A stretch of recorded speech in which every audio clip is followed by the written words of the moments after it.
If you get accused of something, you're not allowed to defend yourself. This is bananas to me. Hi and welcome to Blossom Talk. I'm Kjersti Flaa, and here on my channel I talk about my good and bad experiences in Hollywood and working as an entertainment reporter. So here we go again. This morning Blake Lively filed a motion to dismiss Justin Baldoni's lawsuit against her. As we know, he sued her and Ryan Reynolds for $400 million. 2 days ago, Ryan Reynolds filed a motion to dismiss as well, and now his wife is following.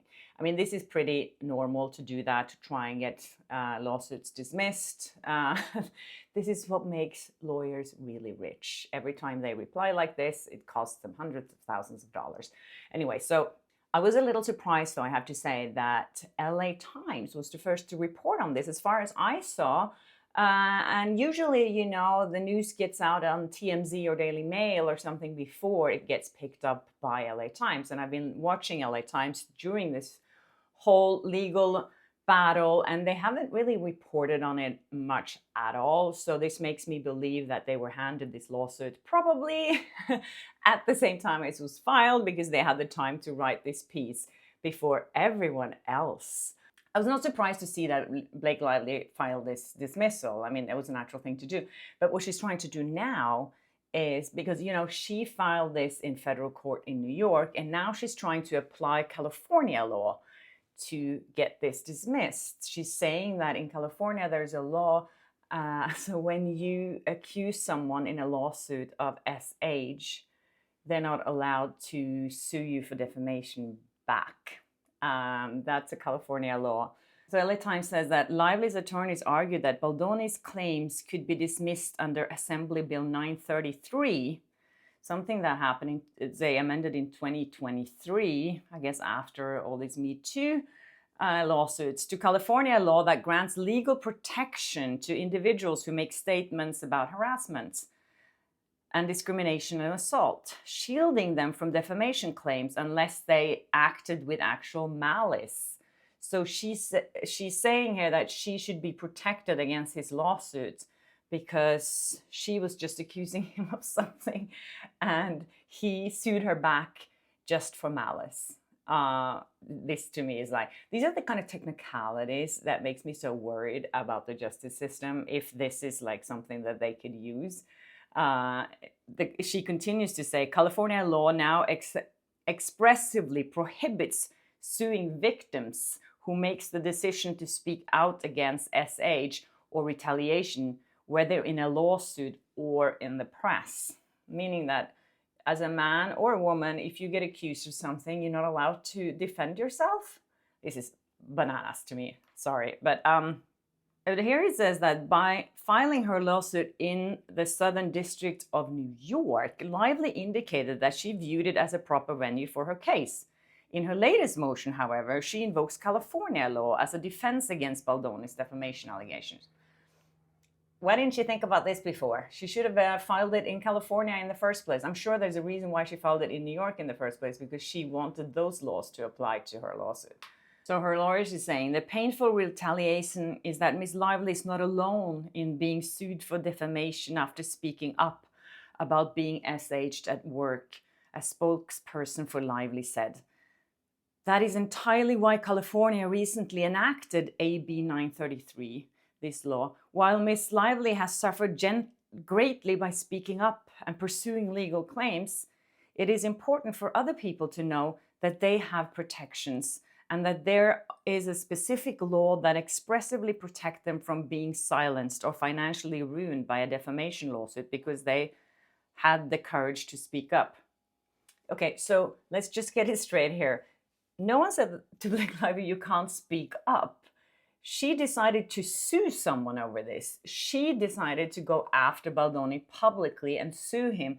And now she's saying that she wants to stand up for all other victims so that they can publicly speak out. Why didn't she just do an interview about this if it was an important thing for her? Why did she have to try and ruin his life and career by suing him? And now she cares about other victims.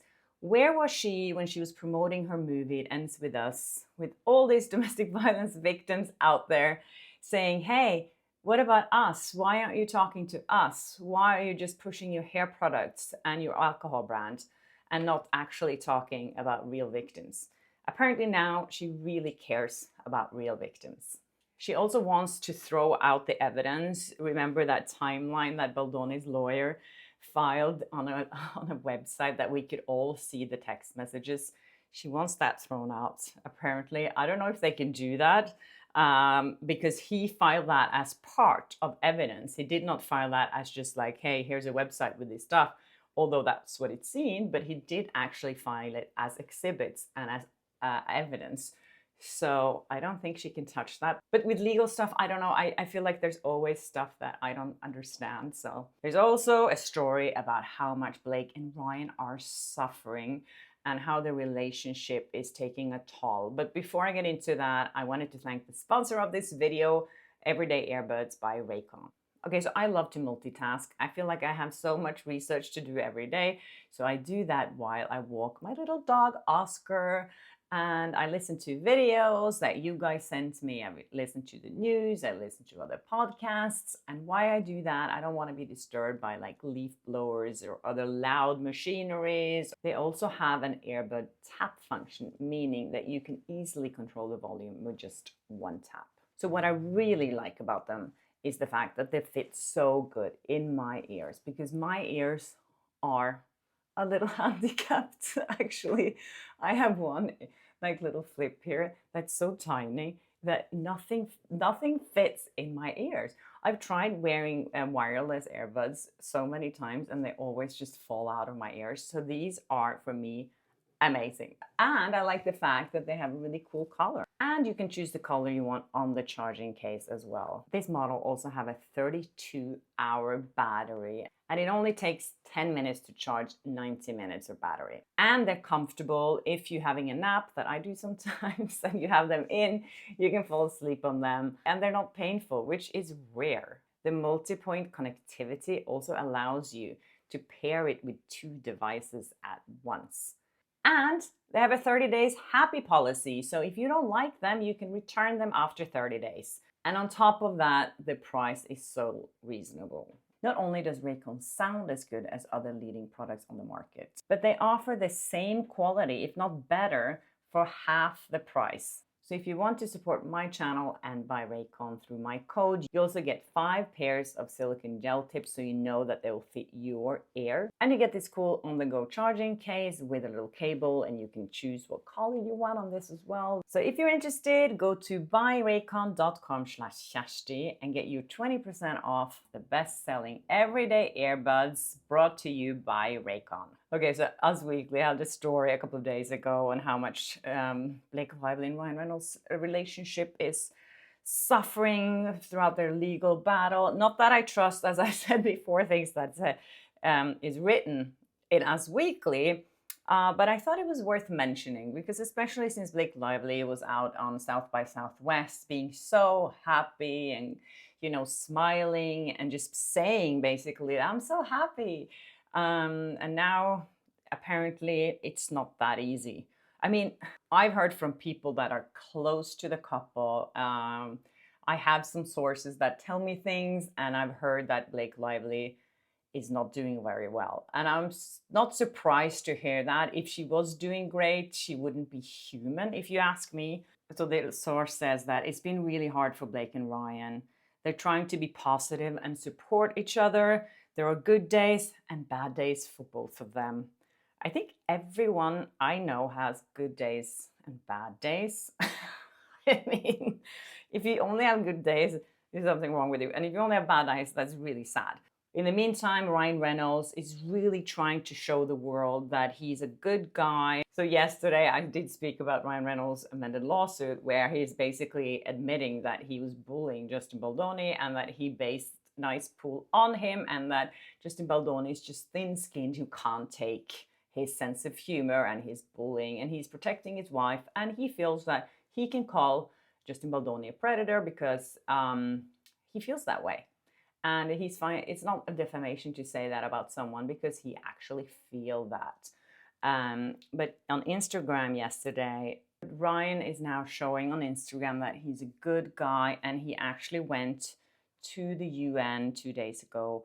He's posing here with a bunch of people, smiling with his spray tan. He's getting tanner and tanner. Anyways, it says there, he says that this weekend I had the great honor of passing a non-binding bicameral joint resolution to fulfill a lifelong dream of visiting United Nations in support of their Football for the Goals initiative. Millions of footy fans can attest football often goes beyond the full 90 minutes. So sustainability in our DNA, supporting the sustainable blah, blah, blah. Yeah, okay, let's see. He has 21 comments on this post, and they're all positive, and then you can't comment on it. It's interesting because you see a post like this has 245,000 likes, and Ryan Reynolds used to get like 2 to 3 million likes on a post.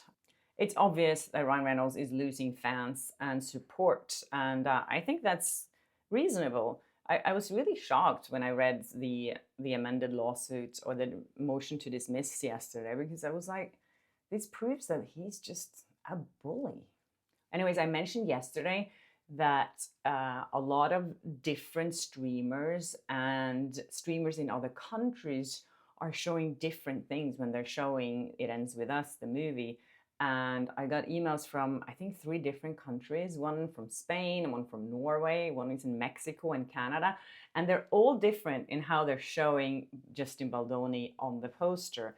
In Europe, his name is put on the poster as a director and as cast, but here, and I think it's also in Mexico, or was it Canada, his name is gone. So in Europe, people are still supporting Justin Baldoni. Also, this came up in my feed on Instagram yesterday. Tina Fey and Amy Poehler is interviewing each other, and Tina Fey is saying that she really hates when billionaires have side hustles. And then Amy Schumer asked her, like, yeah, if they have rosé wine and they're trying to sell that. And she's like, yeah. I mean, she's not talking about Blake Lively or Ryan Reynolds in specifics here, but I thought it was interesting that she mentioned that, you know, why do you need an extra side hustle? You're a billionaire. And I feel like that's so telling when it comes to the way that Blake Lively promoted It Ends With Us. Don't you have enough money? Do you need to push your products to sell your products and your agenda when you're saying you're pushing an important subject of this movie, which was domestic violence? Anyways, I don't know if Tina Fey was thinking about that, but anyways, this is what she said. I have a problem with rich people having a side hustle. Yeah. You mean like a podcast or something? No, this is you're doing work. I'm saying if you sold like, where would my line be for you? Where would I draw the line? Yeah, I know what you mean. Like if I had a rosé. Yeah. You know. Someone also pointed out this video to me when Ryan Reynolds was visiting Graham Norton's show, and he was talking about how his phone went off in the middle of a scene he was shooting with Denzel Washington. There's been a clip of Denzel Washington talking about Ryan Reynolds, being like very dismissive of him. I do not think they like each other. I do agree that Denzel Washington can be a little pompous and takes his you know, he takes acting very seriously. But Ryan Reynolds was telling this story on Graham Norton that his phone went off, and after the shoot, you know, everyone's like, whose phone was that? And he did the same thing. He was like, whose phone was that? Blaming it on other people. It was his phone. So I think things like that, okay, he's telling it as a story, as it's funny, but, you know, if someone else got blamed for that there was their phone and you didn't take responsibility, that's really bad. You know, and they call cut, and the first AD yells, who the phone is that? Denzel goes, whose phone was that? And I stand up and I look at all the stunt guys and I go, who the phone was that? Also, Colleen Hoover posted another story where she looks really unhinged. She is just, I don't know what this is. I think she needs help. Yesterday, I posted another video with her when she was talking about making ice cubes out of Pepsi, a Diet Pepsi, and then talking about how she would be broke because one of her bosses put all her merch on sale for $10. And she was just really weird. She talks like she mumbles and like stumbles in her words and like, I don't know. And now this. Anyways, that's it for me. I'm off to do another documentary for a big streaming platform today, so stay tuned for that. I don't know when it's coming out, but we'll see. Thank you for watching Flawsome Talk, and if you haven't subscribed yet, please do, and hit the notification bell so you don't miss an episode of my show. And please keep sending me tips and comment and like and all that good stuff, and I'll see you in my next episode. Bye.